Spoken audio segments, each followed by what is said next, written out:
नमस्कार, भक्ति टॉप 20 में आपका स्वागत है और मैं हूं आपके साथ अनमोल कुमार। आइए जानते हैं धर्म और आध्यात्म जगत से जुड़ी 20 बड़ी गतिविधियों के बारे में। नवरात्रि में सतना के मां महर के दर्शन करने वाले श्रद्धालुओं को काफी सहूलियत होने वाली है।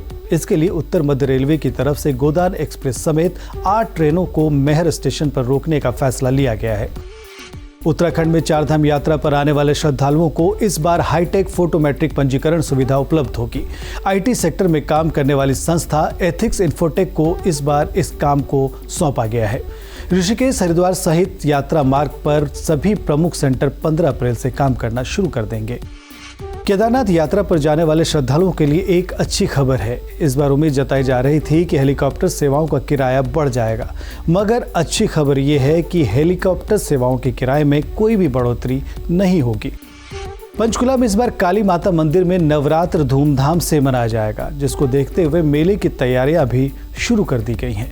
इस बार खास बात यह रहेगी कि श्रद्धालु मंदिर में शीश नवाकर प्रसाद भी चढ़ा सकेंगे। प्रसिद्ध शक्तिपीठ चिंतपूर्णी माता मंदिर के विस्तारीकरण और सौंदर्यीकरण के लिए अधिग्रहण शुरू हो चुका है। मंदिर के विस्तारीकरण और सौंदर्यीकरण के लिए प्रसादम नाम से शुरू हुई योजना के तहत 34 लोगों की दुकानों का अधिग्रहण किया जाएगा। धर्मनगरी कहे जाने वाले बस्तर में भगवान विष्णु का 70 फीट ऊंचा नारायणपाल मंदिर है। इस मंदिर का निर्माण करीब 1000 साल पहले छिंदक नागवंश के राजा जगदीश भूषण ने करवाया था। आजादी के अमृत महोत्सव के उपलक्ष्य में संगीत नाटक एकेडमी द्वारा भक्ति नृत्य और संगीत उत्सव अमृत स्वरधारा का आयोजन सोमनाथ मंदिर के तट पर किया जा रहा है। इस कार्यक्रम में नई दिल्ली, मणिपुर, तमिलनाडु, नागालैंड, उड़ीसा, गुजरात और उत्तर प्रदेश के कलाकार अपनी प्रस्तुति दे रहे हैं। हिमाचल प्रदेश स्थित श्री ज्वालामुखी मंदिर में 2 अप्रैल से नवरात्र शुरू होंगे और 11 अप्रैल तक चलेंगे।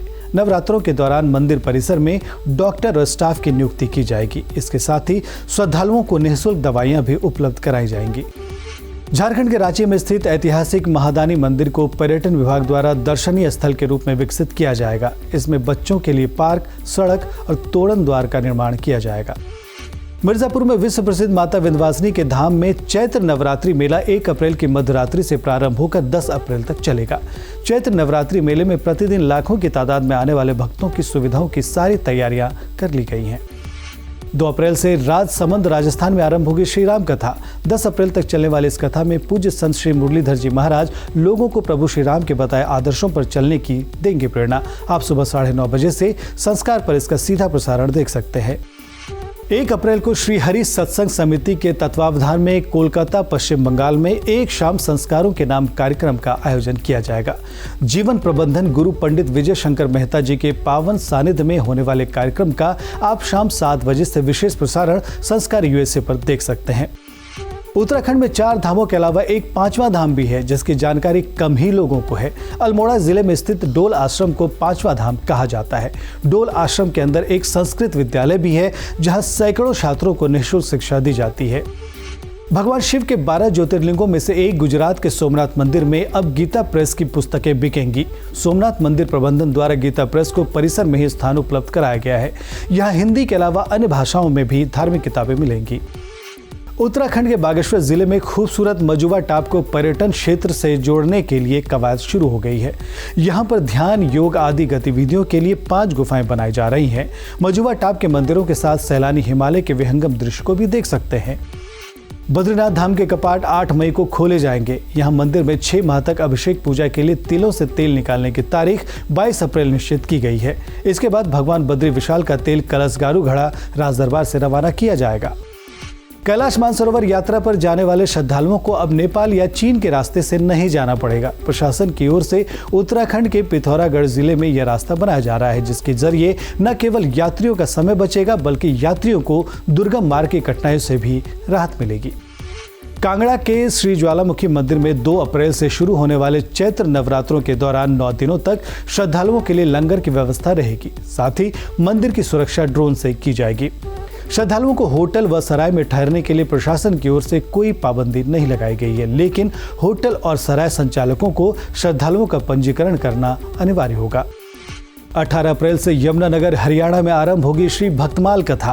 25 अप्रैल तक चलने वाली इस कथा में परम पूज्य संत स्वामी श्री करुणदास जी महाराज लोगों को भक्त और भगवान की महिमा से कराएंगे अवगत। आप दोपहर 1 बजे से संस्कार टीवी पर इस कथा का सीधा प्रसारण देख सकते हैं। 2 अप्रैल से अयोध्या उत्तर प्रदेश में आरंभ होगी रामनवमी श्री राम कथा और 108 रामायण पारायण कथा। 10 अप्रैल तक चलने वाली इस कथा में परम पूज्य श्री श्री 1008 श्री महामंडलेश्वर इंद्रदेव जी सरस्वती महाराज लोगों को देंगे धर्मनिष्ठ बनने की प्रेरणा। आप दोपहर 1 बजे से संस्कार टीवी पर इस कथा का सीधा प्रसारण देख सकते हैं।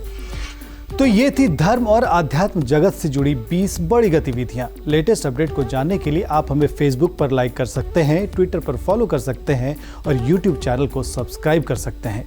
अगर आपके आसपास कोई धार्मिक गतिविधि या कोई कार्यक्रम हो रहा है तो इसकी जानकारी आप हमें info@sanskargroup.in पर दे सकते हैं। उन गतिविधियों को हम दिखाएंगे भक्ति टॉप 20 में। फिलहाल इतना ही। नमस्कार।